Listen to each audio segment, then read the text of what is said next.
എത്രയും പെട്ടെന്ന് മാവേലി സ്റ്റോറുകളുടെ പേര് മാറ്റി പിണറായി സ്റ്റോറെന്നാക്കണം. കാരണം അത് മാവേലിക്ക് വലിയ അപമാനമാണ്. ഒരു സാധനങ്ങളും മാവേലി സ്റ്റോറുകളിലില്ല. അപ്പം മാവേലി സ്റ്റോറിന് നാണം കെടുത്തുന്നതിനേക്കാളും നല്ലത് മാവേലി സ്റ്റോർ എന്നുള്ളത് ഇനിയെങ്കിലും പിണറായി സ്റ്റോറെന്ന് ആക്കുക.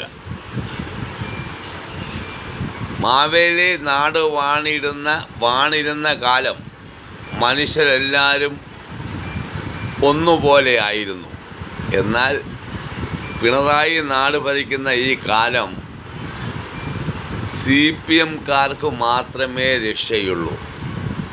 അതിനാൽ എന്തെങ്കിലും ഒരു ആ മാവേലി സ്റ്റോർ എന്നത് മാറ്റി പിണറായി സ്റ്റോറെന്ന് ആക്കുക. അപ്പം ജനം ആരെ കുറ്റം പറയും? മാവേലിയെ കുറ്റം പറയത്തില്ല. അങ്ങനെയെങ്കിലും ഒരു കരുണ കാണിച്ച് ആ മാവേലിയെ രക്ഷപ്പെടുത്തുക. മാവേലിയുടെ ഭരണം നല്ല ഭരണമായിരുന്നു, എല്ലാവരെയും തുല്യരായി കാണുന്ന ഭരണമായിരുന്നു. പക്ഷേ ഇവിടെ കമ്മികൾക്ക് മാത്രം രക്ഷയുള്ളൊരു ഭരണം, അതാണ് കേരളത്തിലെ കമ്മ്യൂണിസ്റ്റ് ഭരണം.